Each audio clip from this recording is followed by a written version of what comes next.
Hello, everyone. Thank you so much for tuning in to tonight's Lenora Pours pouring session. When I tell you, we have a bombastic guest on tonight, the one, the only, the incomparable, the illustrious Dion DG McGee. Welcome to the podcast, DG.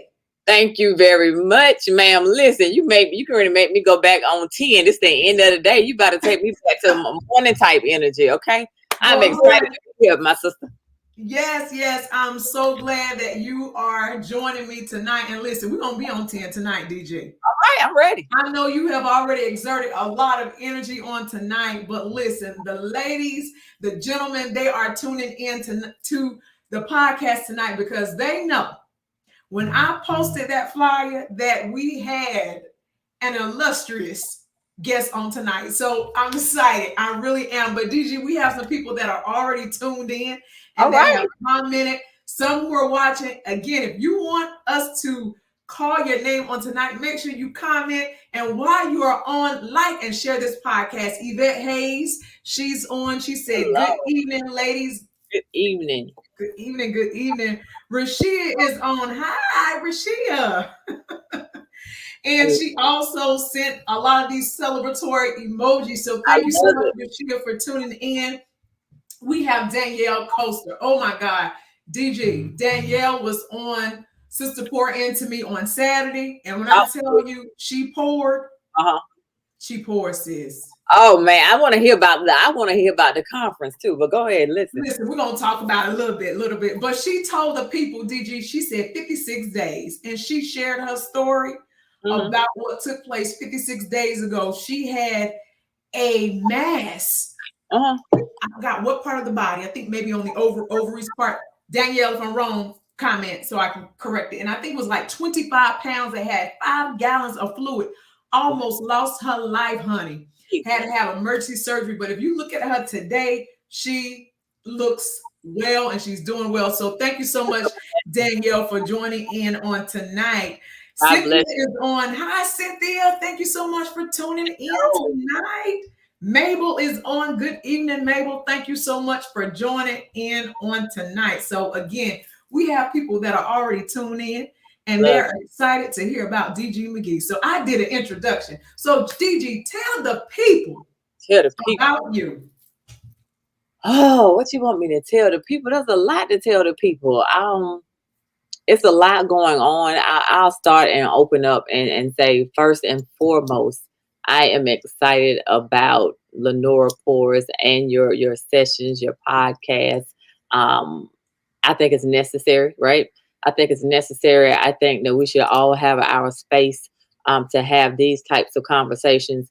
And I tell people all the time, let me or another sister be your proof of possibility. So these conversations help people see that whatever it is that they want to go after is possible, all through Christ. I take no credit for any of this because it could have been real different. So thank you and congratulations to you for keep holding up the mantle and pushing forward and having some fabulous guests on here. So keep doing what you're doing. I'll say that first. Me, gosh, Lenora, what you want me to say? Like, there's a lot that could be said. I'm gonna keep it short. You know the story, so I don't know who knows, who doesn't know, but a high level, if you know, great. If you don't know, I'm gonna share the roar factor. And the roar factor simply means to be relentless, optimistic, ambitious, and results driven. That's what I'm all about. I want to be that proof of possibility for those that are in the workspace, right? And feel that you have come up against a brick wall. I had a challenge with the lack thereof on diversity, equity, and inclusion, but I did not let that stop me. I tell people all the time, 4,000 employees, less than 10% minorities, and I was the only African-American female sitting in the executive suite. If you know the story, you probably heard it before, right? But at some point, you get tired, and I was tired. I was frustrated. I was like, this is not right. You want to sit in this room and have this space, right? But you do not want to support what it is that I need to be successful. So the fact that I was not successful without the help of man, but the help of God, they were trying to figure out like, how is she doing this thing, right? So that turned into, as you know, me taking notes and thinking that those notes were for my vice president or for HR to get rid of some of those toxic people on my team. But that turned into the book, Finding Your Aurora, which is available on Amazon. But at the end of the day, it pushed me to start DG McGee Enterprises, which is a leadership and business consulting firm. Many people know that I love speaking from a marketplace ministry standpoint, motivation, inspiration, etc. But one of the things that we do to the core is we build and create leaders to grow and scale, whether it's in the workspace or whether it is from an entrepreneur standpoint. So that's the skinny, and I'll leave it there. All right, so we want to get into that skinny and make it a little bit fatter, because we know that you got some more meat to add to this discussion. But before we move forward, Keisha is on. Keisha Rogers, thank you so much, Keisha, for joining in. April Ogden, she's joining in all the way from Georgia. Hey, April, thank you so much for joining in. And Rashida is on, and she stated, DG is a light, encouragement, powerful, a businesswoman, amazing mom, female entrepreneur, learned about her via Jay and Lita. So look, DG, you have some people who are looking up to you. Listen, it's like I said before, it's definitely a God thing. And I struggle, and this is going to be transparent. You know, when I do podcasts, I just be telling the truth, right? Yes. I struggle with who my audience really was, right, or is. And I just have to say, like, it is women. One, because I am a woman. I know the challenges that we have in the workplace. I know the challenges that we have in life. I know the challenges that we have from an entrepreneur standpoint, right? So again, I'm wanting to be the proof of possibility, letting other women know that it is possible. I have too many friends that have given their everything to their roles and responsibilities, right? So we wearing all these hats, you know, mothers, wives, daughters, sisters, friends, caretakers, you name it, and we just get lost in the shuffle, you know, along the way, right? And we just lose a bit of ourselves. And then my friends are like, you know, my kids are getting ready to go off to college now. I don't know what I'm gonna do with myself because I put my everything into my kids. Now, that's you know, a lot of people do that. However, you still have your own life to live, even while you're a wife, a mom, or whatever your role is, so you don't lose bits and pieces of yourself, right? You have to have your own identity. And transparent moment, at some point, I did not. You know, I was Corey's wife and Mel and CJ's mom. Nobody knew what my name was, right? Wow. Like, seriously, for real, I would go places and be like, oh, I remember your daughter from track. Your daughter ran track. Da, da, da, da, da, da. Or you see, yeah, for real. So it was a thing. And I was like, is that why I'm here? Like, I'm supposed to be, you know what I'm saying? I'm supposed to be their mom, and I'm not supposed to do anything. Like, something's not right. So I had to get to a place where I had to find my own roar, if you will, before I can tell someone else how to find theirs. And that turned into this whole movement, and I have never looked back. Like, seriously. Wow, DG. So we're going to talk about that movement and what took place. What was some of the deciding factors that was the catalyst to this movement? But before we do, let's get some of these other people who are on. Acknowledge Roderick T. Williams is on. Good evening, Roderick. Thank you so much for tuning in. Red X is on. Good evening everywhere. You're right, everywhere for everybody. Good evening. That's right. That's right. So DG, you mentioned about being in corporate America and being a minority. Yeah. What was some of the things that you experienced being in management, program manager? What are some of the things that you experienced within the workplace? One of the things that I experienced was the lack thereof diversity, equity, and inclusion. As I said, there was no one else that was sitting in the executive suite but me. I would travel the country to go speak, be on leadership panels, all types of things, right? It could be 200 people in the room that have come from all across the country. It might be 3 people, 3 African Americans in the entire room. Wow. Okay. Yeah. So it wasn't like I could say, hey girl, let's go to the mall after the conference. And there was nobody to go to the mall with after the conference. You get what I'm saying? Because these people you been with all day long, okay, they didn't speak my language. So, you know, one of the chapters of my book is the loneliness of leadership. And there were days, there were days like leadership looks glamorous. But at the end of the day, when you the boss and they report to you, they don't like you just because you the boss. You understand? Yes. Like, I know you understand. So that was one of the things I dealt with. I tried to make a space or a seat at the table for others that were minorities. And there were always excuses as to why they did not fit, right? Why they didn't have the qualifications or the skills. Like the catalyst was I got tired. Like at some point there's for so long you can code switch. It's only so long you can code switch. And I was like, you know what? I'm tired of playing these games. I know some of these people, not some of the people, I know the people that I am bringing on are qualified. You just don't want them because you feel like it's too much roar already in the room, and you can't have another strong alpha female sitting at the table because I was enough. You get what I'm saying? So we can't fool y'all. You know, one is good, but two is too much, right?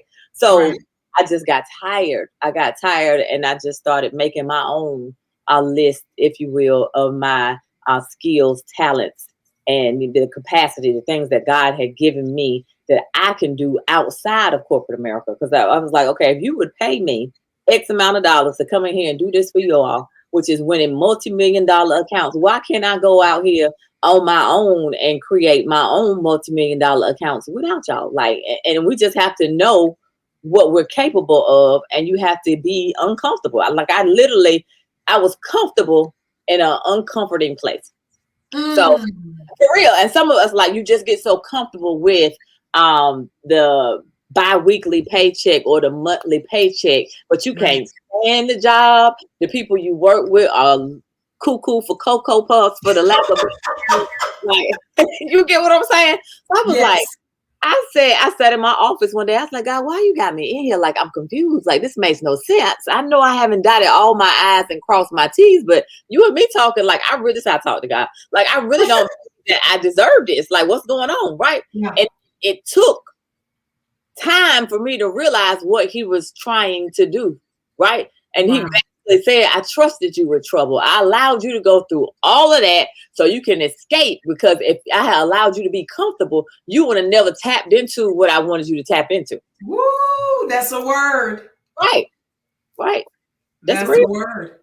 So he had to shake your foundation in order to shift you to your purpose. He shook up my entire foundation. He literally shook my everything, okay, in order to get my undivided attention. He was like, oh, you comfortable? Yeah, you doing your thing. Yeah, you the only one in the room, etc., etc., but it's not where I want you to be. And if you continue to do what you're doing, because I had thick skin, so what was happening and going on, I let it roll off my back. I said, because they hired me to do a job, I came to do the job. Forget what you said, what the other ones are saying, right? Let me come to do what I came to do. If we make friends while we're here, great. If we don't, it's still great, because I didn't come to make friends. I came to handle business, right? So let me gather my things and handle business over here, and then I can hire my own team, right, that is diverse, equitable, and inclusive, and take all the certifications, all the education, and all of that with me, and forget playing the politics. Like, I cannot. I don't do injustice. I can do a lot of things, but injustice is not one of them. Oh my goodness.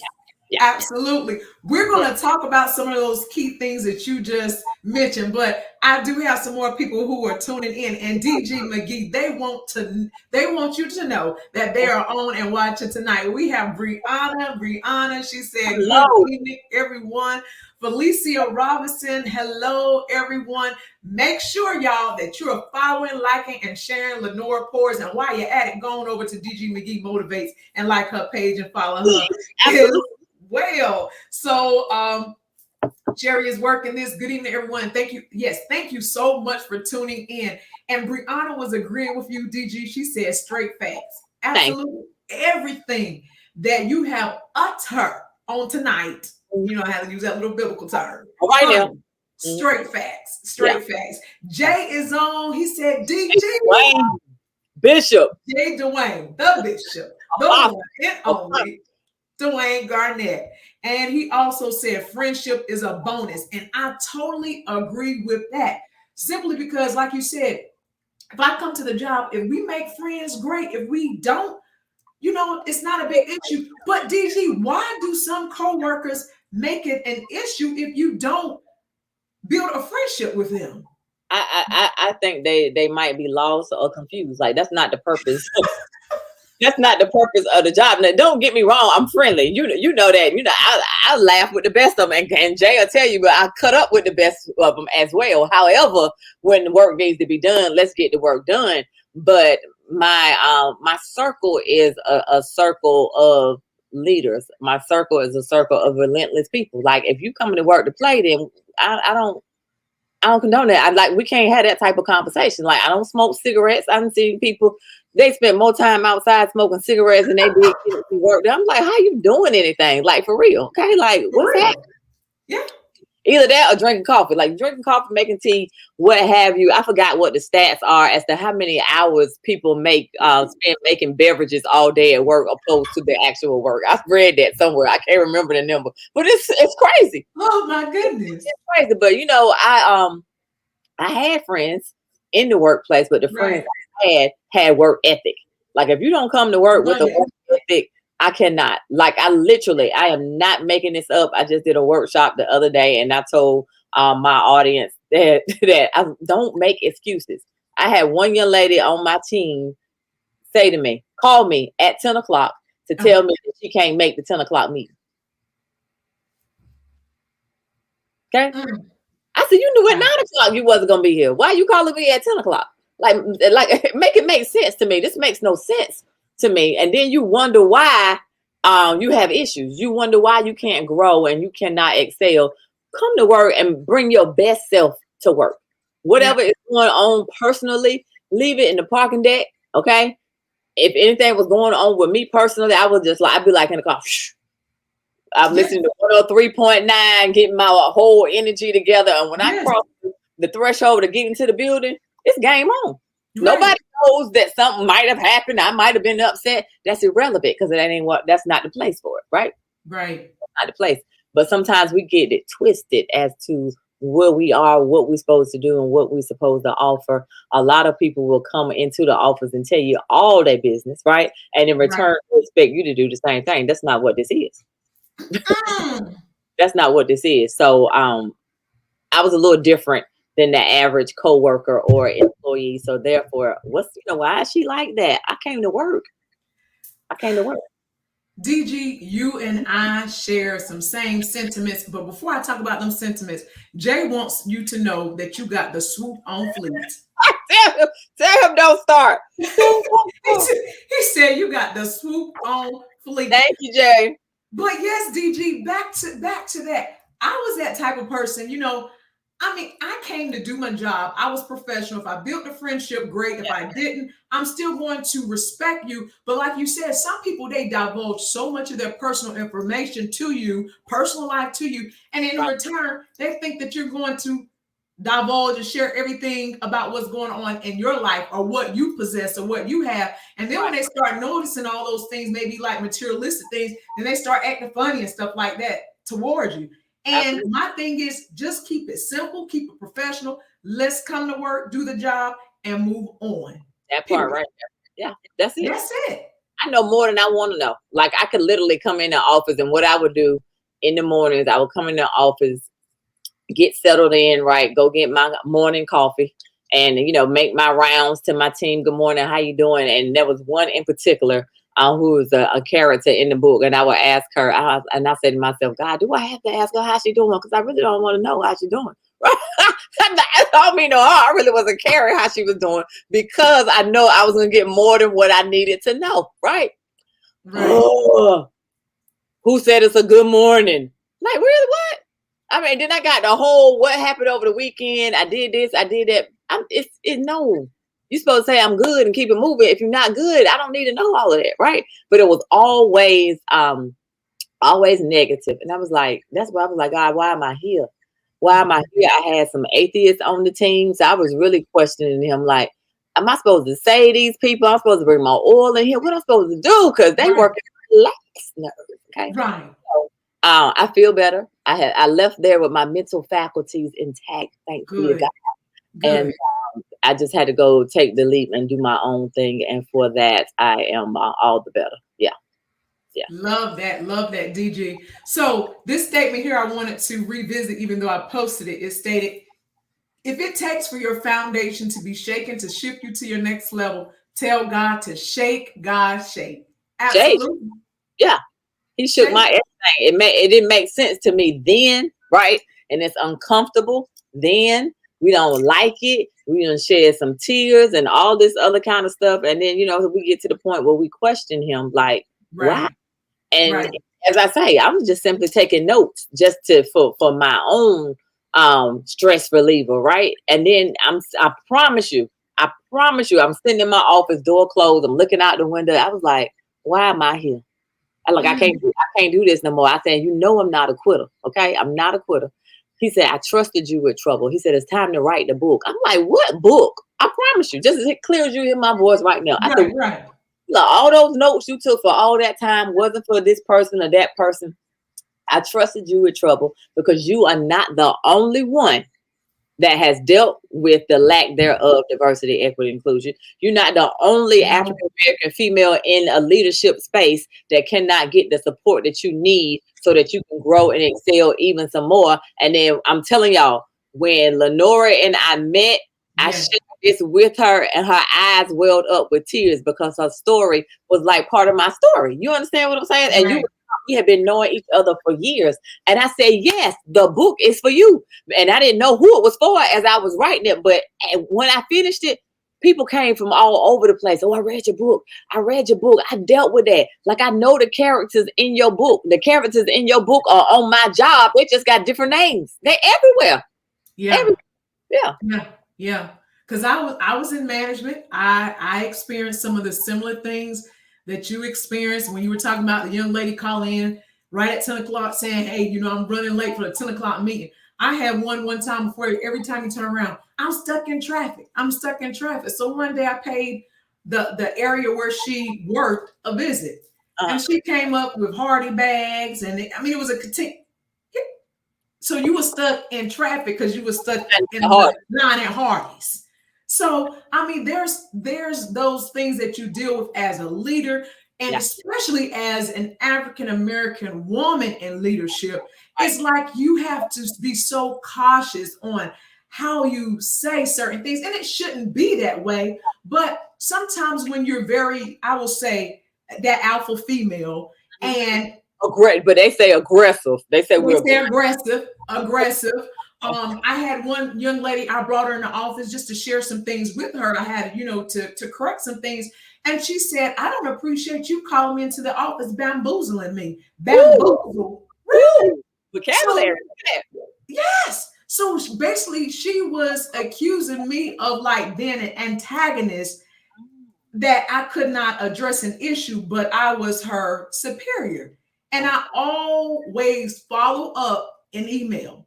That was my proofing mechanism, simply because if I did not, then later on it can be a complaint, but I had my paper trail. And that's so important to have your paper trail to make sure that you cover. But being in leadership, being a Black woman or minority in leadership, we face a lot of things. Oh yeah. And even maybe not even in leadership, there's some things that we face.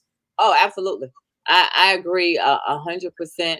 And oftentimes we get labeled the ABW, the angry Black woman. We're called aggressive. There's a difference between being aggressive and assertive. Like, we came to what we came to do, right? And we all know that we have to work twice as hard, twice as long, than the next person to get the spot, right? So when we get the spot, we're not trying to give up the spot. We're trying to grow and move up the ladder, right? You have what I call our lackadaisical team members that don't want to report to an African-American woman. Then here comes the drama, right? As long as you are peers with them, they cool as a cucumber. But then when they got to roll up to you, and you got to write that evaluation and that their recommendation and all these things, right? They're looking like, oh God, like really? Yeah, really. Mhm. It's real. It's real. Mhm. So yeah, at some point you get tired. Is very, very, very real, DG. I'm serious. Some more comments here. It's not about coming to work, it's about doing the work and bringing your best self to work. Absolutely. And when you come to work, you got to leave everything else out the door. There you You go. know, you could have had just an argument with your child or a disagreement with your spouse, whatever it may be. But when you get to that job, or if you remote work, when you log onto that computer, you need to leave that stuff behind because you were paid to do a job. That's it. Period. That's Period. it. I'm gonna read a couple of more of these comments, DG, and we're gonna continue the conversation here. Brianna said, "It's something about coworkers. That's a boundary that I want to keep, especially when it comes to them and my personal business." She has this emoji. Right. It's just, it's important. It is. Why is it important to have boundaries? You have to have your own personal space. Like there's this imaginary line, if you will. Like just think about it. How would I look as a leader coming in telling my team about what's going on in my personal business? No, absolutely, absolutely not. And vice versa. My thing with my team when it came to the department itself, I was not only leading the department, I was leading the team members and their families. So it wasn't just, oh, do this, do that. It was a relationship, but it was a work relationship. Like I knew, of course, every team member, but I also knew their spouses. Not only did I know their spouses by name, I knew their children by name. I knew what sports they played. So that's the conversation. So it goes beyond, hey, we having a team meeting. I need you to do this in delegation. It's relationship. However, I want you to know that I care. And in return, I'm going to need you to care about what I'm leading. You get what I'm saying? Right. You have to have those boundaries. As you said, I've seen other managers come and make friends with everybody, and your personal businesses are not just in the department. It's over the whole doggone company because everybody knows everything. Yes. Right? So you have to have those boundaries in place because that is your gateway to respect. Like you just cannot, there's a time and a place for everything, and you just got to keep some things sacred. You do. Right, right. So, DG, what about those individuals who are not, for lack of better terms, fraternizing with certain people in key positions? So they don't know their personal life. They haven't built that, certain type of rapport. So that calls them or put them in the position where there's no upward mobility because they're not right there with the person who makes the decision on who can move forward or have that career progression within an organization. Can you talk about that? That's one of the other struggles. Like you say, not even from a leadership standpoint, I have seen individuals, and this is not just women. I'm sharing my story, and you and I talking, Lenore, because we are women. I know we have some men watching, and men deal with it too, right? Yeah. If you're not in this clique, if you will, and playing golf and going to the after happy hour events and all this other kind of stuff, you might not be the one that gets promoted to this next level because you're not part of the who's who, right? And I've seen instances where people can come in and do a great job, right? And be in a role, let's say the admin. You come in as the admin, and this is one of the things that really gets me. You come in as the admin, you don't want to stay the admin for 30 years, right? Not unless that's your dream goal. So if there's anybody on here that's an admin and that's what you want, right? That's your upper echelon, top tier dream. Be the best admin that you can be, right? Right. We're talking about growth and scalability. You cannot let anyone stop you from growing and scaling. And one of the things I used to tell my VP is this: either I'm going to grow or I'm going to go. The choice is yours. Like I don't play games with, because this is me stimulating my own economy, right? So my whole mantra was I'm going to do 2 years in this role, okay? A good 18 months to 2 years, and I'm moving on to the next thing because I'm SpongeBob. I constantly have to be learning and excelling, right? And I will not let anyone determine when it is that I get ready to retire. So for everyone that's here watching, you determine what your retirement is, not the government, not when you are able to draw Social Security. If you take these strategic steps as far over the course of your career, every couple of years, you're growing and learning and getting a promotion, a raise, this, that, and the other. You can come out of there when you're 45 or 50, not 62, 63, right? Right. If you do it right, because if we are stimulating our own economy, we can therefore grow and excel and invest in our 401ks and our IRAs. You understand what I'm saying? Yes. Yeah. Opposed to all I got was 2%, child. You're a girl, they ain't giving but 2% right. That's your fault. Okay. That's your fault, because if they not gonna give it to you there or get your promotion there, gather your things and find somewhere else that will value what it is that you bring to the table, that will pay you what it is that you are worth. I am tired of us saying they. I don't even know who they is. Okay. They don't matter. What matters is what it is that you want, right? And that has some vision and some strategy in place. So if you're not part of the clique, you can't grow. No, if I'm not part of the clique, it shouldn't be no clique, because I'm like this. As I said, I do people. Black, white, yellow, purple, green. As long as you treat me right, I'm treating you right. We don't have no problems. I don't care. Right? Me too. Yeah. You follow what I'm saying? Especially as a woman of faith. I do people. Okay. Yes. God does people, not color, right? So we all need to be able to grow. I don't need to work for an organization and the whole leadership team does not look like me. That makes my chances of growing and excelling feel a little dark and dismal. You get what I'm saying? So I tell people all the time, when you getting ready to interview for a job and people will get intimidated by an interview because they think it's a one-way conversation. I said, no, that's a two-way street. You want to ask them questions as well. Don't ever leave an interview and not have questions, because you want to see if they're a good fit for you. And if they're not a good fit for you, you don't want to work there. If there's no one in leadership that looks like you, the chances that you're going to be that person are slim. Okay. Yes. If there's no one in that boardroom that looks like you, the chances that you're going to be in there are slim. Okay. My chances was slim, but I fought the good fight. They couldn't deny me. They couldn't deny me because my work ethic was strong, and they know they done made some cool millions off of this work ethic. Okay. So they had to put me at the table. Wow. So I want to talk about that go or grow thing, but I'm going to read some more of these comments of individuals who are engaging with us. Chanel said, please leave it in the car. I absolutely agree with that. And my work ethics is very, very important. Also, honey, she said earlier, I guess we were talking, Brianna said, I am the same way. Sherry said, I'm like, good morning, everyone. Will I speed walk through the hallway? I have too much work to be worried about people weekends.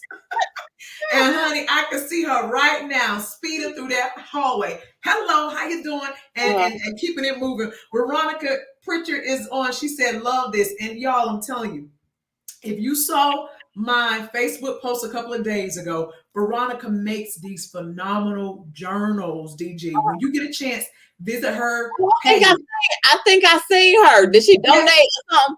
Yes. And she can do a custom one. She can do a custom one for you if you want to. Hey, Veronica, we might be talking, man. Like, for real. Yes. And while I'm putting in that plug, I got to put in a plug for my new teas. And these have a more higher type of quality of vinyl. And that was done by CJK Custom Printing and Design. They are located at 2110 Murchison Road, Fayetteville, North Carolina. Not the Merck. Okay. On the Merck, honey. I know where it is, baby. I know where the Merck is. The Merck. And honey, let me tell you about the Merck. The Murchison Road is planning a whole entire revitalization for a certain part of the Murchison Road. I think starting at Country Club all the way into downtown Fayetteville. So in a couple of years, Murchison Road is going to look a little bit, well, I should say a little bit, a great difference if the plan moves forward as it currently is right now. But y'all check out CJK Custom Printing and Design. Awesome customer service. Awesome. Yeah. Awesome customer service. But yeah, check out Veronica. She has some great stuff in her store. Brianna said, Nora, don't come for us. We are about ourselves without our breakfast. No, you need to get your breakfast before it's time for you to clock in. Because that's the issue. Okay, you can have all the Hardee's biscuits, Bojangles, Bowberry biscuits. You can have all the waffles from the Waffle House of any other place. Just make sure you get to your job on time. Ain't that right, DG? That's the truth. That's it. That's it. You can have all the coffee you want. Just make sure you get to work on time. Sherry said, I have a strong supervisor who is very supportive, so I don't worry about people underneath me laugh out loud. She does. She does. And she also, Brianna corrected something there. Yvette agreed. She said, yes, we do. Sherry said, call out if you want to. Bring me a doctor. No, I can see that right now. Ooh. Lord, because you know she's in a supervisory role. It's tough. Like it's really tough. Like it's hard for you to lead if your team is not there and they have 10,000 excuses. Okay. Yeah, it is. It is, especially when you work for have a small team, but you have a greater mission and an assignment and a number of people that you serve. Right, and deadlines to me. I'm gonna tell you the funniest. I'll let you go do that. I'm gonna tell you the funniest call out ever of all times in my entire career. Go ahead. What was it, girl? I get a phone call from a team member to tell me that her husband, y'all listening? Y'all make sure y'all listening. Her husband, look, like I say, listen, child. Her husband was dehydrated. Girl, I gotta drink some water.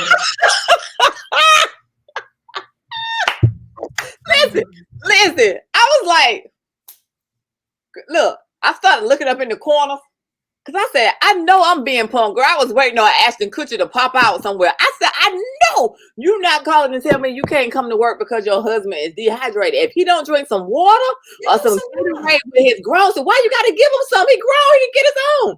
You need to come to work. Okay. I'm not making this up. I promise you I'm not making it up. It's in the book. Oh, it's in the book. Really? That's somebody that don't want to work. You just making a whole bunch of excuses. Like seriously. Wow. Oh my God. So I'm gonna read this comment by Tammy Harris, but I also have to show y'all. It's probably a little blurry. My cup, Lenora Pours cup. That's you. I love it. For me. So I just want to also give her a quick shout out. Now, Tammy said, I've had to do memorandums for record for everything outside the norm in the workplace several times. And that's important. You got to keep documentation. That's it.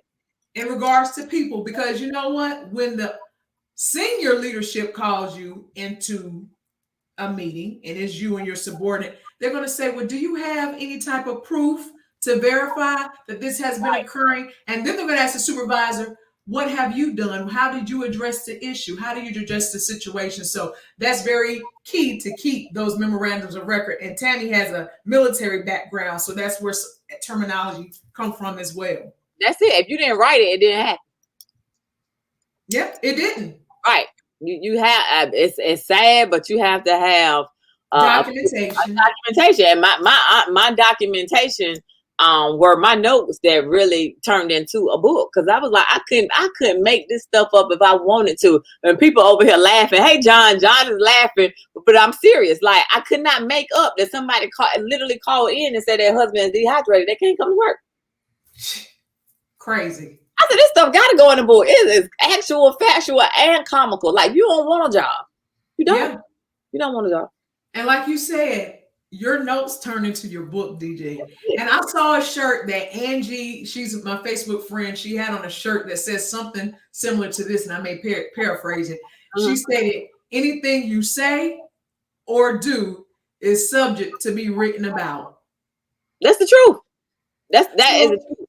So people have to be very careful, because once it happened to a person, they own it and they can talk about it. And then they may keep certain terms out to protect, you know. They're not so innocent. That's what I say in my book. That's the disclaimer in the front of my book. The names have been changed to protect the not so innocent. Okay. This is my story. You can't get mad. I'm sharing my story. Had you not done it, I wouldn't have nothing to say. Okay. And this right here is the paparazzi. I mean, like, for real, cell phones are everywhere. You don't know who recording you, who watching you. So if you don't want it to be replayed, right, don't do it. Don't do it. Nope, don't do it. This is this, and I tell people, this is the receipts of everything. Screenshots, emails, are the receipts. So people have to be very, very careful. Yvette Hayes said, honey, Becky will quit before she have to answer to you. I've seen it done.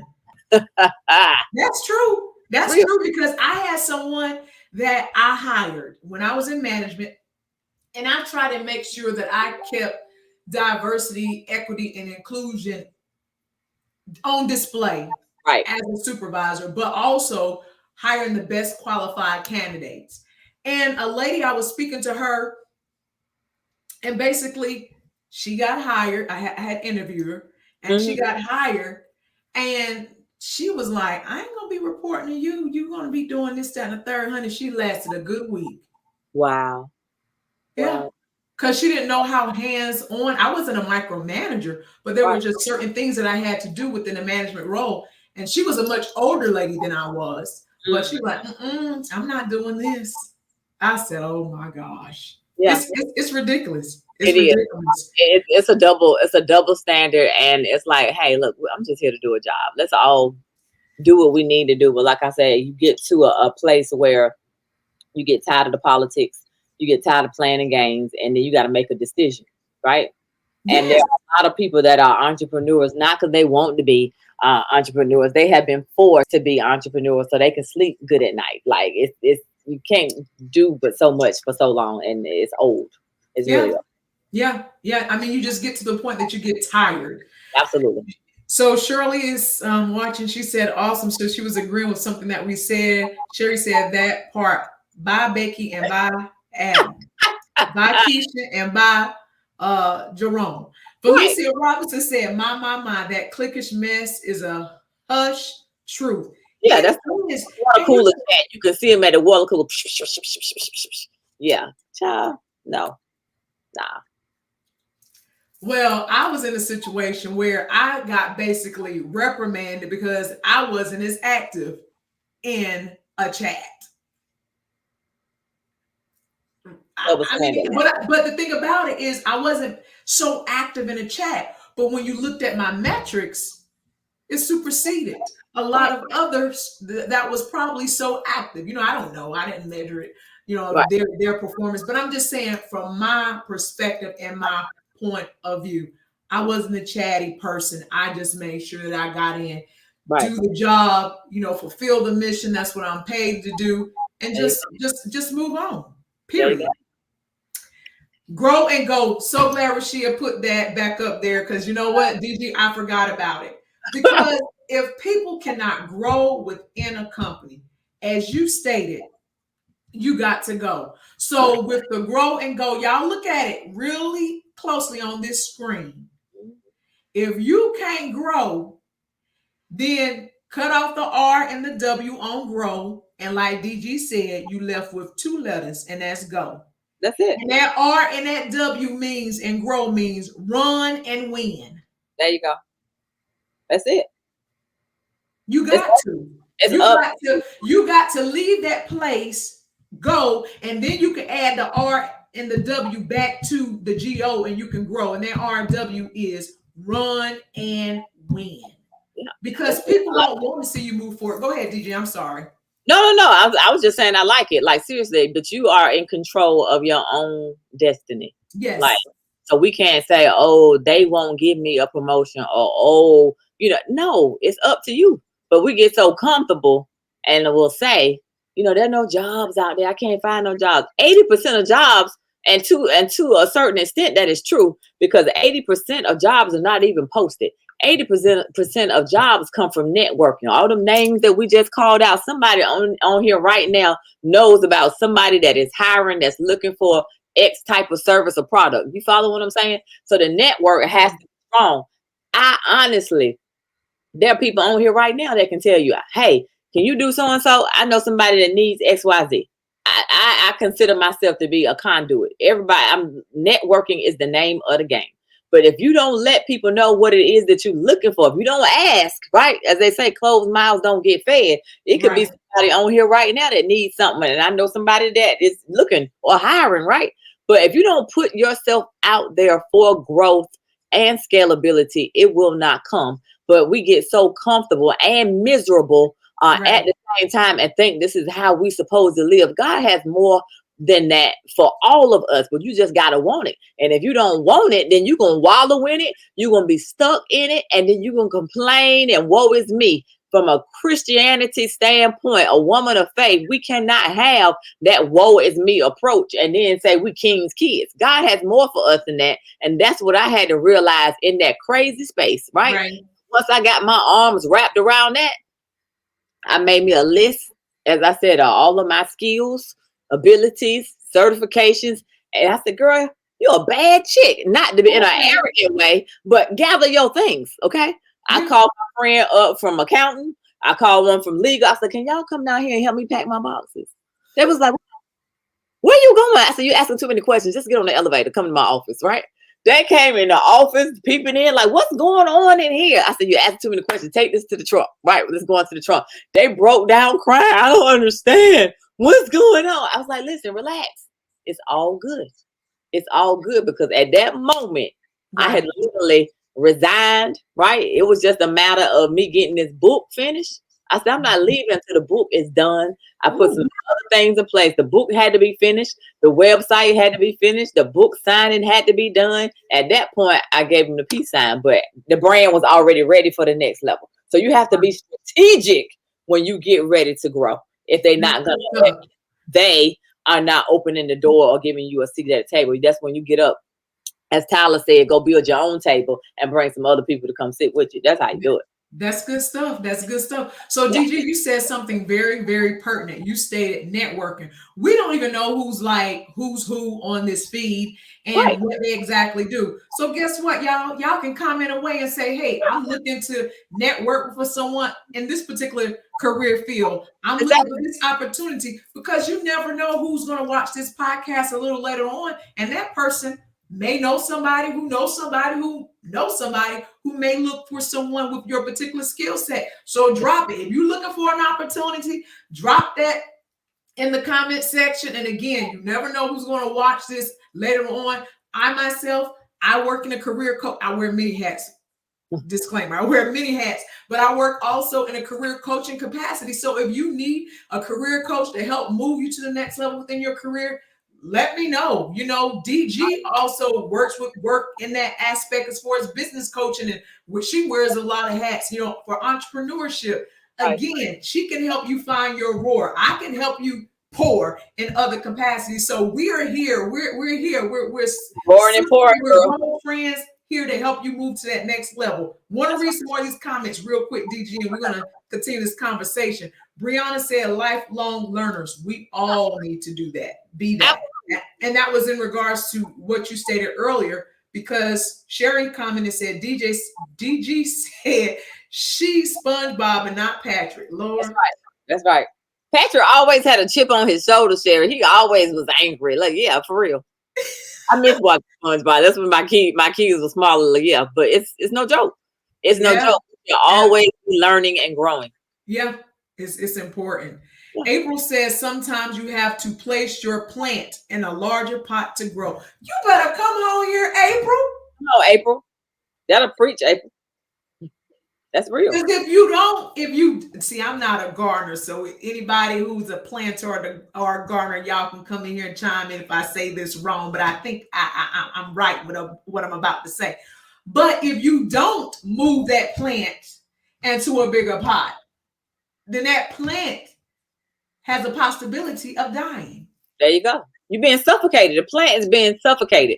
The plant can't grow, can't breathe, what have you, right? But if you are in the right environment at the right time, doing what you have been called, equipped, and created to do, you can't help but grow.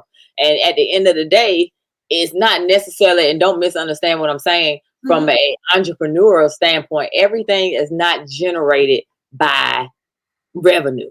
And I say that because if you're doing what it is that you love, we done heard successful people say it 1,000 times. I have tapped into it to find it to be true, right? If you do what it is you love, the money will find you. You don't have to go look for the money. I have done some things that are pro bono, just volunteer. I do at least one thing a month that is pro bono. Those things have turned into the CEO or the president of those organizations sending me an email saying, hey, we need to talk. Can you Wow. be one of our consultants? I did it for free out Wow. of the kindness of my heart. So if you do the thing that is chasing you, that you keep running from, the money gonna chase you. The money gonna chase you down. You don't have to go look for the money.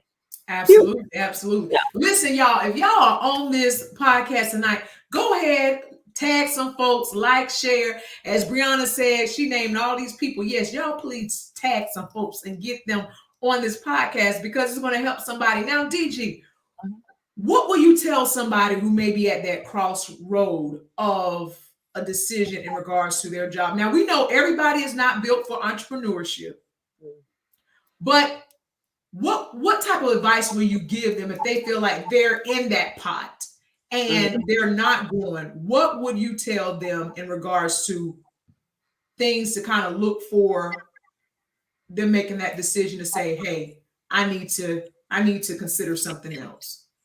I'll say this from where I sit in my perspective. I honestly feel like we're all entrepreneurs, whether you own your own business or whether you're working for someone else. So if your role is I'm a certified project manager, so I use that for example. If your role is a project manager, you are the CEO of project management, which is why your work ethic is different than someone else's work ethic, because that is your business. Your business is to manage projects. You get what I'm saying? I understand.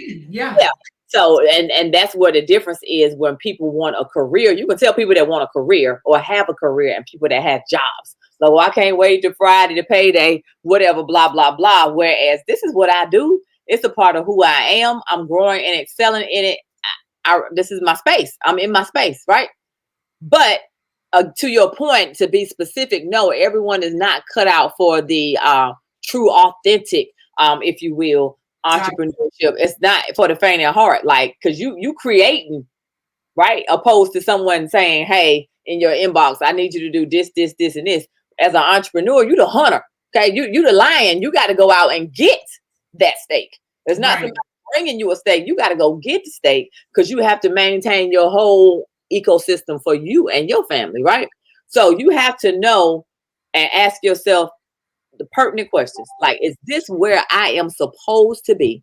Right. Am I happy in doing this, or am I completely miserable? Right.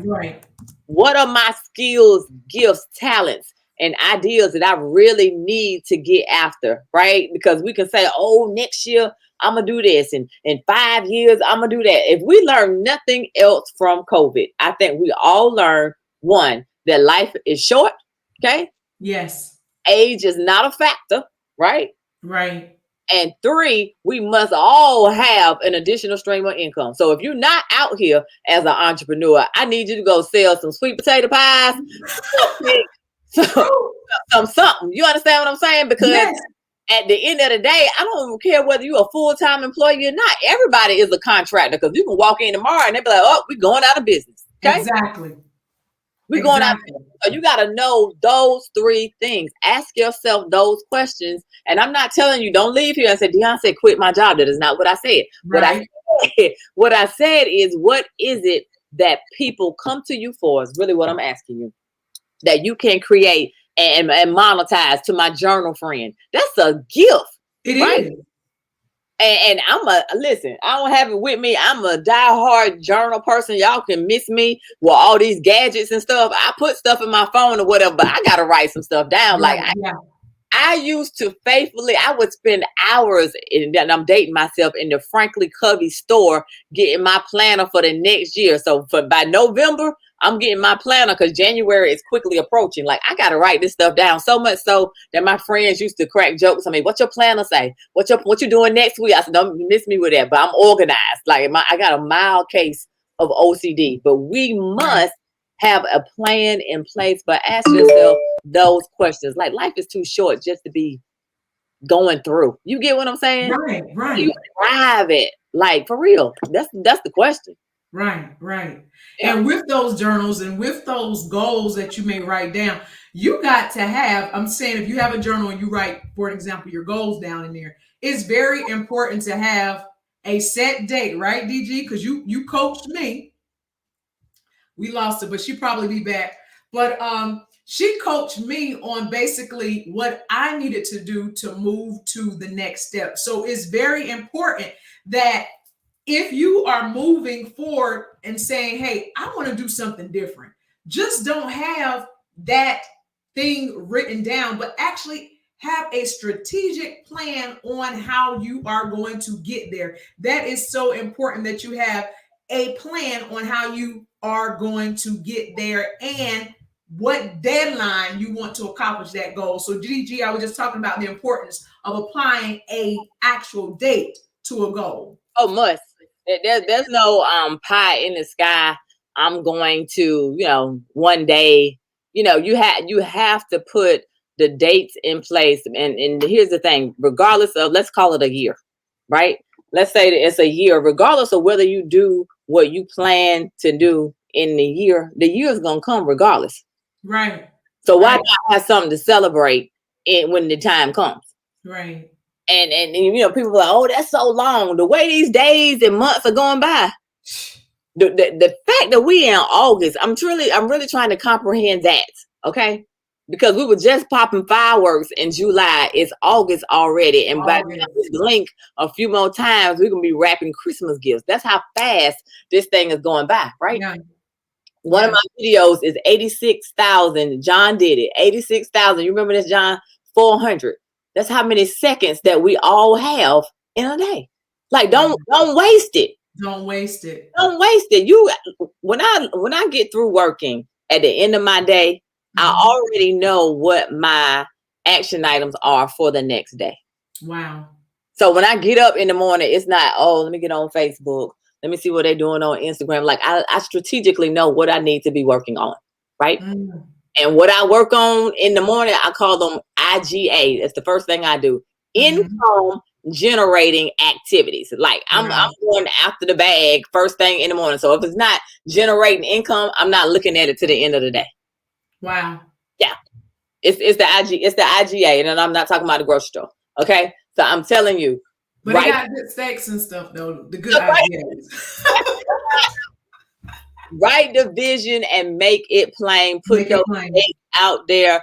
And, even to a macro and micro standpoint, have the big goals, but have the little goals too. Today, I'm going to do this. This week, I'm going to accomplish this. In the next 2 weeks, I'm going to have my store up, my website done. Yes. But things that I was guilty of because of me being an alpha female, I was just getting it done and not celebrating as I was getting it done. Ooh, yes. I celebrate the small things that seriously. So now I gotta say, girl, you did the doggone thing. Yes. You did the doggone thing. Say that. Pat yourself on the back. Of course, giving God glory along the way, but the baby steps is what makes you really look back on this thing and say, man, I really love it. I really started this business. I really. But you got to put that date down. You have to. And I'm glad you said that, DG. We have to celebrate the micro and the macro. Right. Because a lot of times we'll overlook a daily accomplishment, but we'll celebrate a huge accomplishment. No, we need to celebrate those little minor little milestones or small milestones because that makes us appreciate even the bigger ones. John said, get the book. Yes, get the book, Finding Your Roar. Hold it up again, DG, so people can see what it looks like. And where can they order it from? Amazon. It is available on Amazon. Yes. All right. Rashida said, as an admin, I keep up with everything and notate everything, including when I advise higher ups to reach out to clients. If someone above me fails, it isn't because I wasn't doing my job. That is so true. Yeah, that's right. That's true. And it kind of circled back to what Sherry posted earlier. They they would say, I don't remember you told me that. So it's very important that you document. John, he dropped that he does photography and also videography. So if anybody is looking to connect, here is a videographer here and also a photographer there. Absolutely. Sherry said, I wish a ninja would tell me what he or she not going to do. You getting written up for insubordination. Because I'm sure you had folks that told you what they weren't going to do, right, DG? They did in their own way by not showing up for work. Like, yeah, you Wow. can't tell me at 10 o'clock that you're not coming to the 10 o'clock meeting. I literally walked into one of my team members' offices. What happened was I inherited. So I want y'all to think I hired these people. I did not hire these people. Okay. Right. Dang, she had a bunch of crazy people. No, I inherited a toxic team of people where our former leader did not have the leadership skills, and she came to work at 11 o'clock. So they were used to not doing anything, right? Until 11 o'clock, half the day is gone, right? But then when it comes to timeline at the end of the game, they rushing trying to get everything done, working 10, 12 hours because they didn't do any work on the front end, right? Right. So I came in looking at it from a project management standpoint. I'm like, why are these people working 12 hours a day and these people over here working 8 hours a day and going home every day and on that elevator at 4 o'clock, not packing up to leave. They on the elevator strategically at 4 o'clock, right? I said, something's not right. What can I take away from the people that's working 12 hours and give to the people that's working 8 hours, some of the admin stuff? They might not have been able to do the technical piece, but let's balance this out where everybody is working 8 hours a day, because I'm not caring about just this one individual. I'm caring about the whole team. So we're going to be in here. We're going to do this together. So I literally upset one of the administrators because she had to do more work. Okay. And when I say more work, that means that you can't do your Wake Tech homework at work. So I walk in her office one day, she in there doing her math from Wake Tech. And I walked out because, again, I think I'm being punked. I'm not making this stuff up, y'all. Y'all got to read the book. Okay? Girl. Listen. So I said, what's going on? I said, you doing your homework? I said, don't we have a deadline? She was like, oh, yeah, I'm working on that. But I thought that since the company was reimbursing me for tuition reimbursement, it was okay for me to do my homework at work. I said, ma'am, hence the word home. This is not home. You're not. This is work. This is work. So you need to do work, not homework. And she was way older than me. So I'm like, you playing with my intelligence. You know better. Stop playing. But DG, you inherited that toxic team. So guess what? There was someone who was in leadership that allowed her to do those things. So she felt like that she was entitled to do those things, which leads to this question here. Yvette said, how do ladies deal with people? How do you ladies deal with people in leadership positions that should not be? Oh, that's good. People that are in leadership, it's a lot of times people are in leadership, and I call it the wrong L. A lot of people are in leadership because of longevity. Okay. Yes. Just because you've been at a certain space for a long period of time, you've been on the job for 10 years, that don't make you a leader. I've seen one of the most horrible managers who was an engineer, great at engineering. He was like a third tier engineer. They promoted him to management because he was so good at being an engineer. And he struggled because engineers are hands down, let me in my office in my cubicle and let me get my work done. You want me to talk to people? Mm-hmm. You want me to engage with people? Everyone is not built for leadership. So I had to, with that particular leader, she even called it the coming to Jesus meeting. Because the people that don't need to be leaders, you got to pull them to the side. I don't believe in, calling people out in public. And, I'm going to come see you a little later. I need to talk to you and come see you a little later. So as soon as I walked in her office, she's like, oh, we about to have a coming to Jesus meeting. By the time she done said meeting, the door done closed. It's going down. Okay? It's going down. But I'm going to need you to put some respect on my name. And my mother has always told me, check them at the gate. When they go left at the gate, meet them at the gate. Go fix it right then so it does not linger and continue to turn into something else. But for those that are in leadership that should not be there, a lot of that is nepotism. Yes. That is that clique. So then you're in a place, well, who do I talk to? Because the person that hired you that we all report to is your brother-in-law or your sister-in-law or what have you. I can't go to HR because y'all in this clique together. And sometimes that means you just got to exit stage left, because it falls on deaf ears. It falls on deaf ears. So you in a place where your manager might not be managerial. And then they expect you to do the heavy lifting because they're not task oriented. They're not, professional by any sense of the word. And you, again, grow or go. And once you see that and there's no way out of that, so you think, then you got to leave. DG, I couldn't have said it better. I co-sign with you. And like Sheridan wrote the acronym down here for us on the screen. GROW. That's it. G, grow, R, run, O, opportunity, W, win.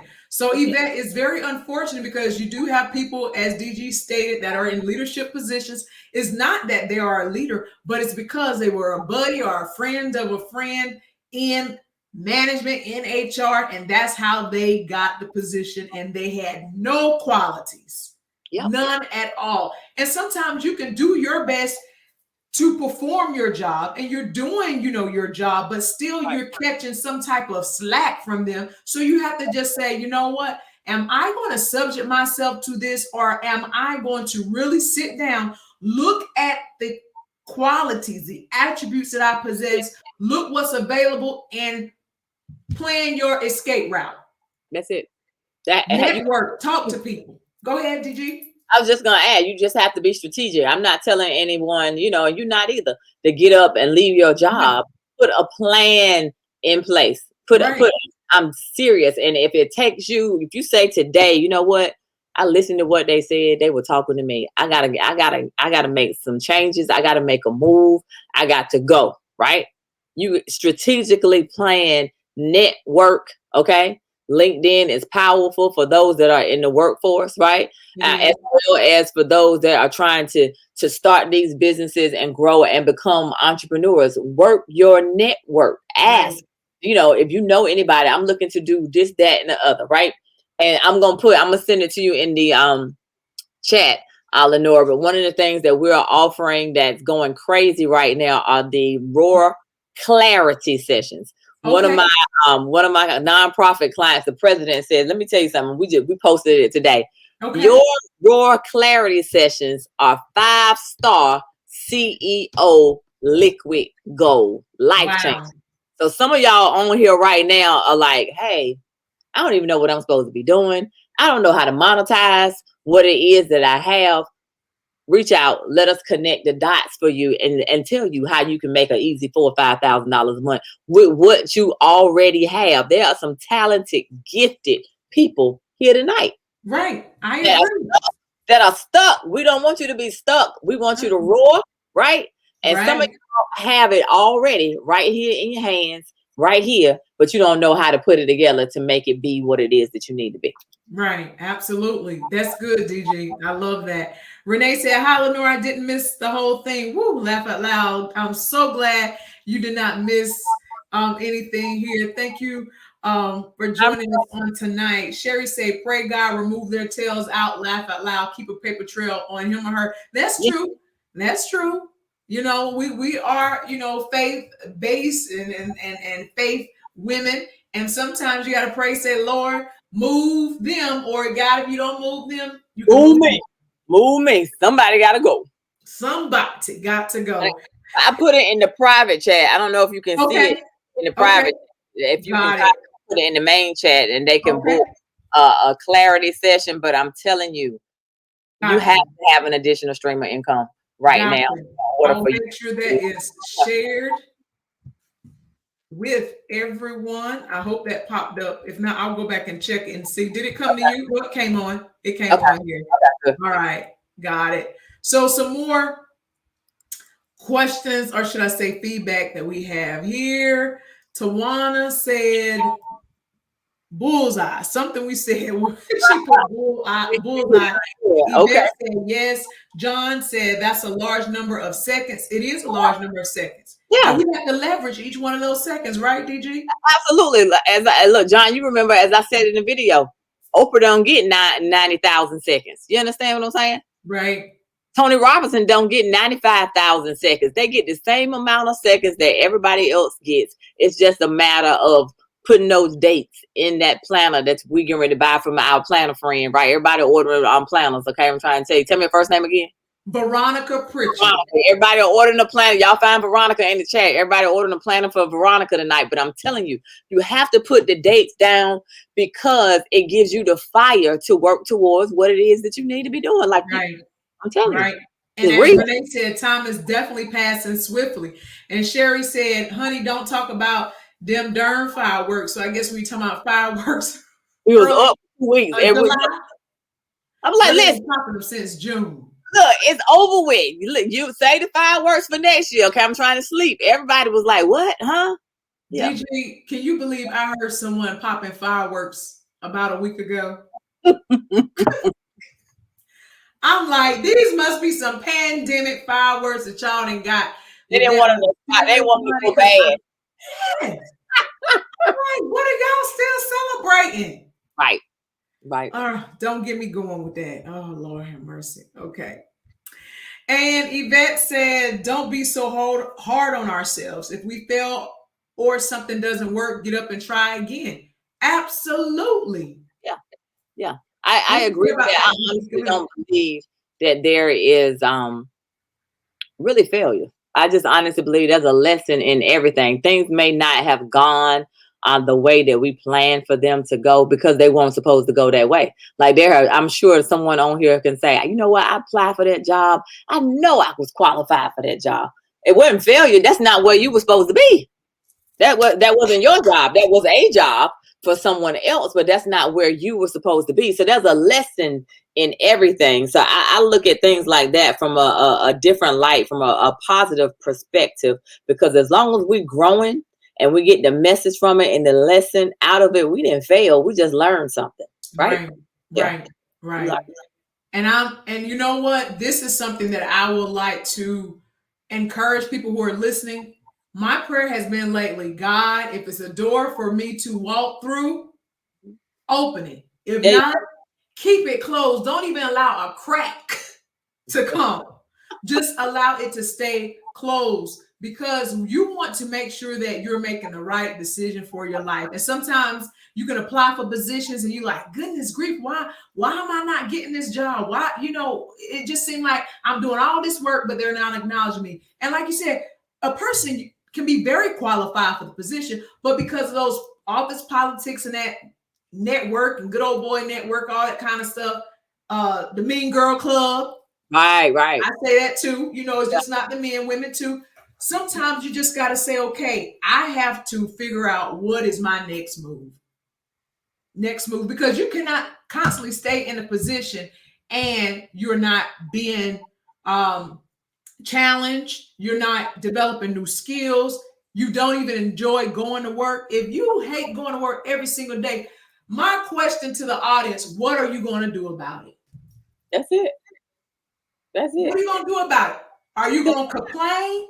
That's it. Or are you going to create an opportunity for yourself? Go ahead, DG. I see it. I see you guys. No, I was just going to say, we spend more time at work than we do at home. So I'm not going to be miserable for the majority of my day, right?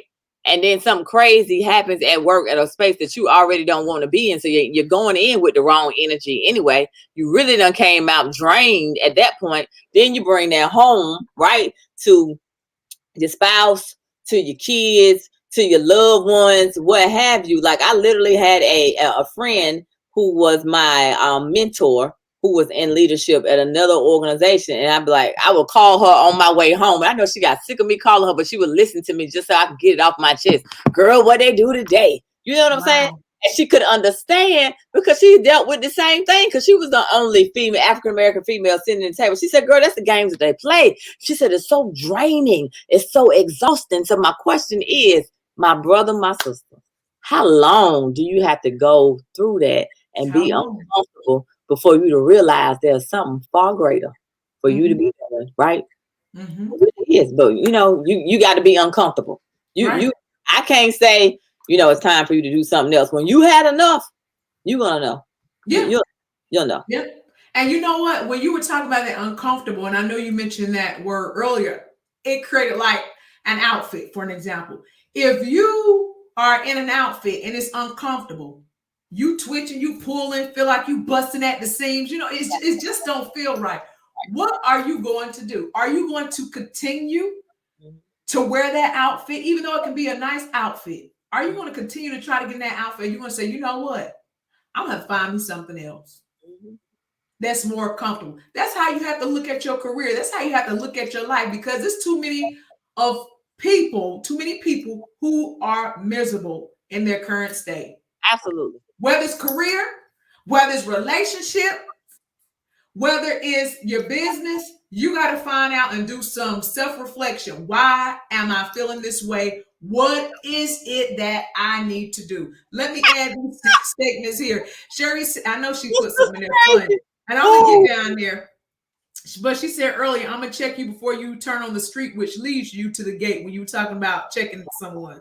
right, right. Yvette said, exit stage left. I receive it in the name of Jesus. She also said, this porn session has truly blessed me. And those who would like to book, here is DG's Clarity.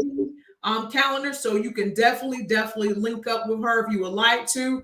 Brianna said, turn those negative thoughts into positive thoughts. Absolutely. Absolutely.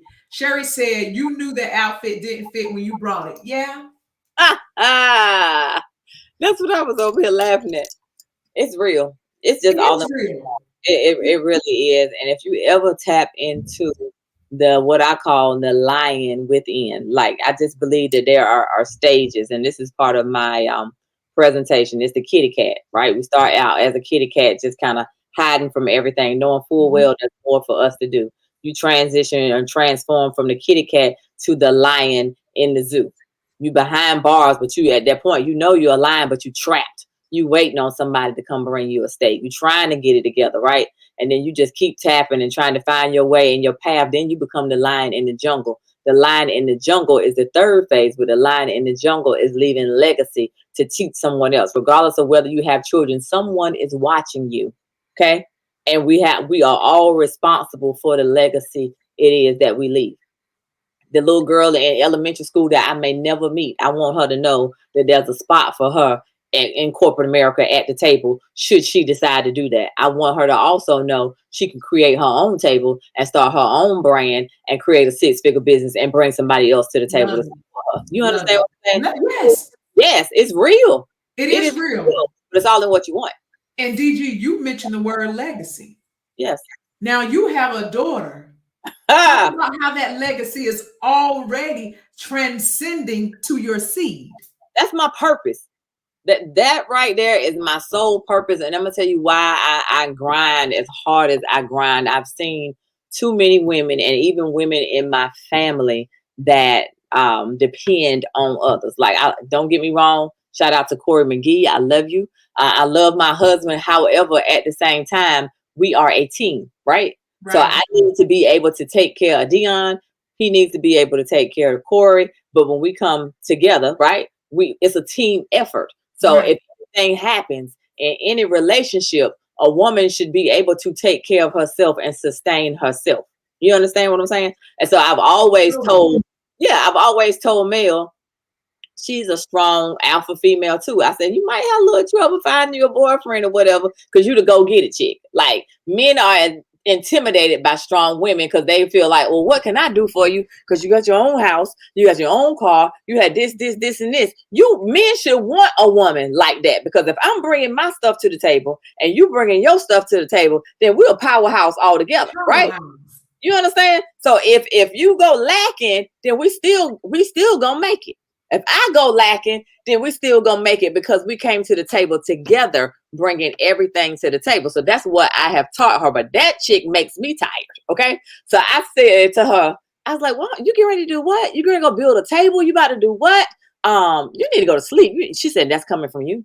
You telling me that I need to go lay down?" I'm like, "Yeah, I'm telling you, you need to go lay." She said, Wow. "Think about what you're saying. You telling me that I need to get some rest. Do you talk to yourself?" I was like, "Girl, miss me." I said, "Don't be disrespectful.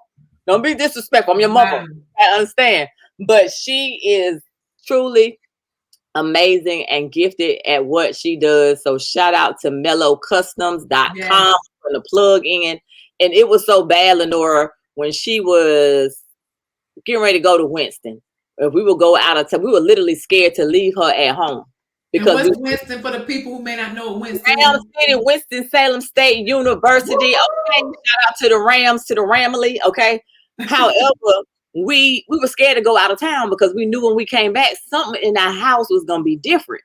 So we were and had a conversation like, don't do nothing. Don't do nothing while we're gone. Okay. We came back. I forgot where we went. We came back. This chick had done the floors in her bathroom. Wow. Laminate floors in her bathroom, right? Lifted the toilet, put the toilet back, recaulked it. I don't even know what the strip is. The little strip, the transition strip from the bathroom floor to the carpet, all of that had been changed. And my husband could not believe. He said, "You paid somebody to come on?" She said, "Dad, I ain't pay nobody to come over here." She said, "I was just using this as my test to see if I can do it." So he said, "How do you know how to do all of this?" She's just really crafty and handy. And she said, "A little YouTube University and some God-given talent, and we got a whole new floor." Okay. So he told her, he said, "Listen, whatever you want to do, let the Lord use you. Let the Lord use you." So now it's whatever. That's how she started. And how can people find Mellow Customs? Follow her page, Mellow Customs, and the website is mellowcustoms.com. I'll put this back here in the chat as well. But she is amazing. And I'm not saying that because she's my daughter. I'm just telling y'all straight up the truth, like for real. So, ladies and gentlemen who are watching, it's very important. I did this at the Sister Pouring to Me Women's Empowerment event one Saturday, y'all, which was, oh my God, it was amazing. I know I was supposed to talk about it, but I'll give you just like a brief overview. It was amazing. And I told the people during my speech, I said, this is what you guys need to do. Write down some talents that you have. And I said, are you using those talents to make an impact and change the lives of the people that you come in contact with? Now, and then writing down, oh, hey, Edward. I'm sorry. I'm going to get back to my point. I ain't forget my thought. Edward is on that YouTube University is where it's at. It sure is. That's right, Edward. That's the truth. Yes. Edward was on the show a couple of months ago. DG, phenomenal story of overcoming drug use, alcoholism, and now he's found, a newfound identity in Christ, and he's a single father. He's the bomb. He's the bomb.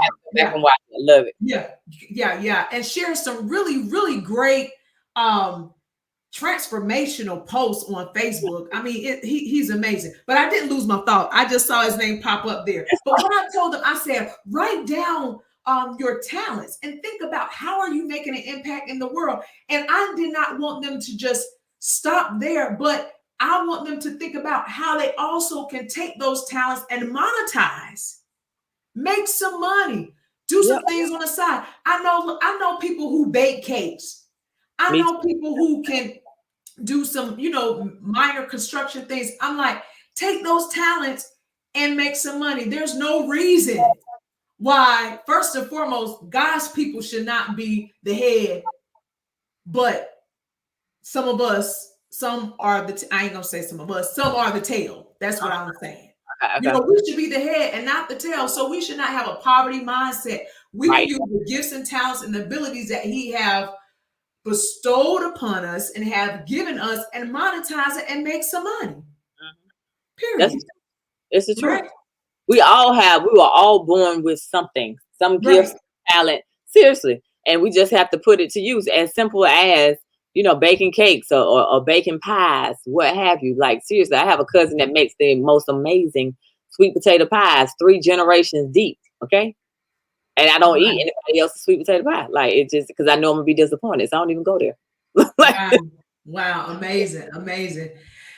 Majority is on, and she said, very good. She's all the way from Texas. So we have people who are tuned in, DG, all over the entire United States of America, probably overseas somewhere. So they're tuned in to tonight's show. And as Mabel said, you can use it or you can lose it. And I totally agree. Because if you don't use it, He can take it from you, right? And use somebody else or give your gift to somebody else. And then you be trying to figure out why you can't do it no more because He gave you a certain amount of time to get to work. You didn't get to work. Like, seriously. Seriously. It's real. So you talk about legacy. This is the other thing. You got and for those that are raising children from an entrepreneur standpoint, the other part of the legacy, my son stayed on what's that thing, girl? Instagram. Yeah. Yes. Stayed on Instagram. I was like, you forever on your doggone phone. I said, you know what? You got a gift.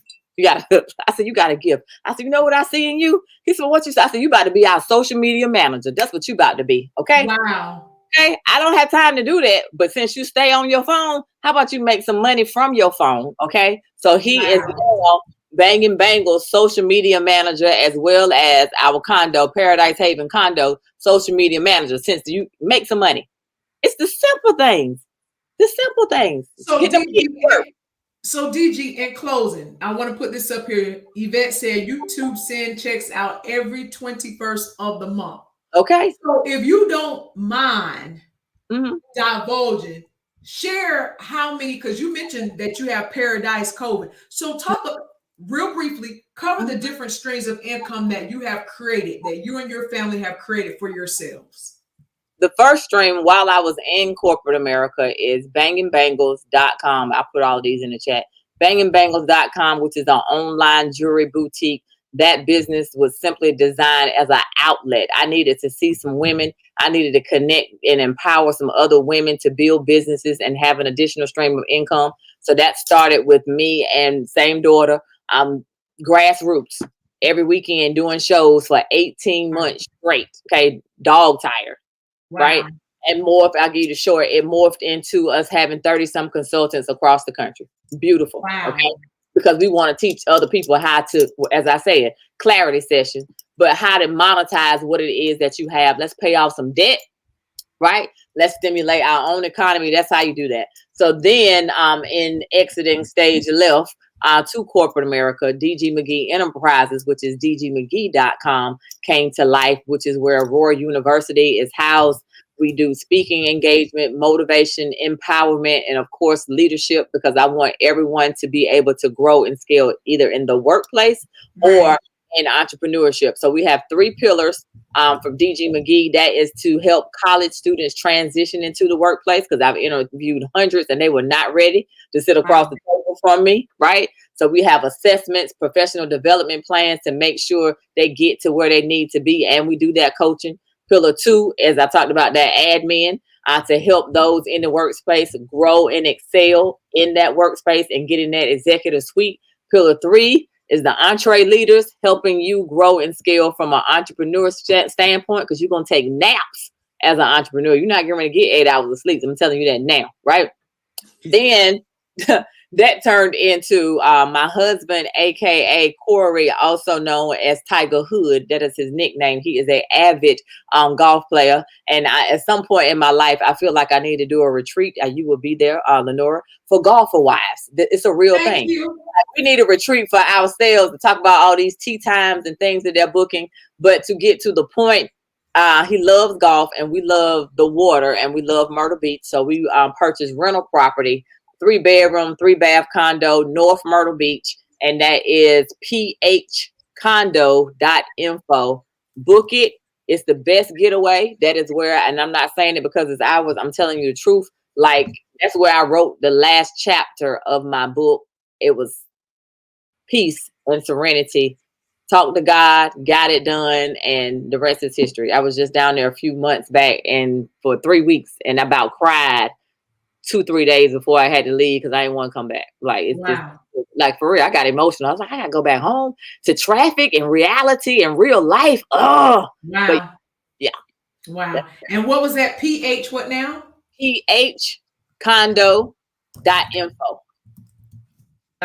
.info. I'll take you straight to the site. You can book. And right now we are booked, I believe, all the way up to September. I haven't even been able to go since I went a few months back. Like, the summer is gone.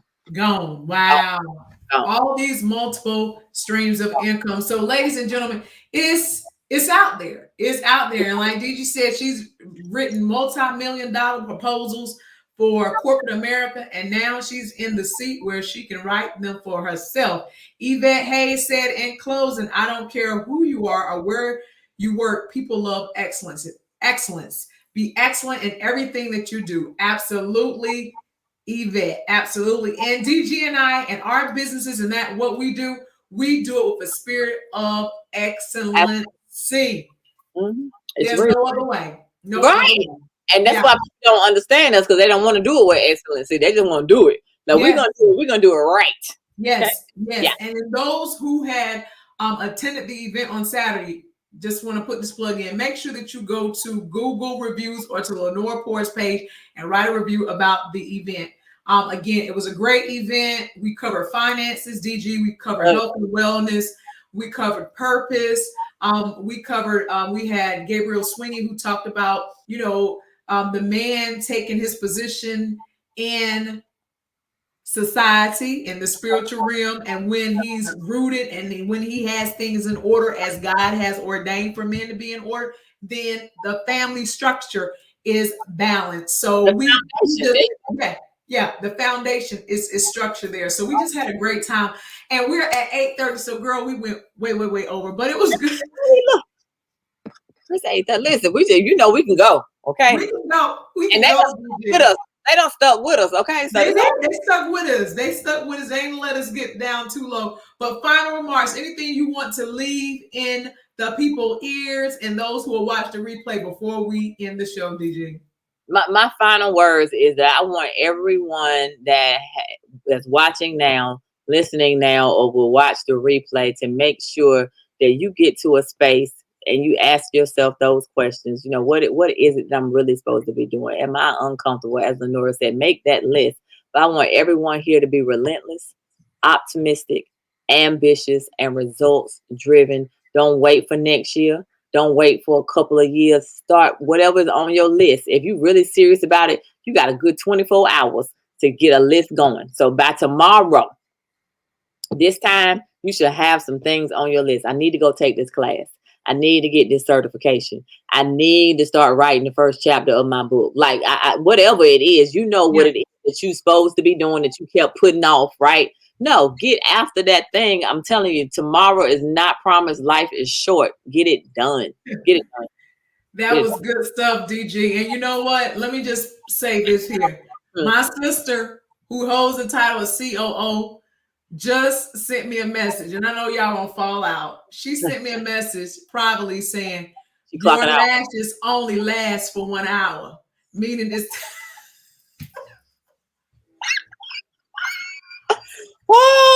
maybe it's time for me to bring it on in. But DG, it's been a pleasure. Ladies and gentlemen, it's been a pleasure. We hope on tonight that you will find your roar so that you can pour. Feel free to reach out to DG or myself if you need any assistance in getting to the next level. DG, say good night to the people and just hold on after we end the show. Good night, everyone. God bless you. And thank you, Lenora, and to your comedian behind the scenes. She is hilarious. See you, Sherry. Thank you so much. Good night, everyone.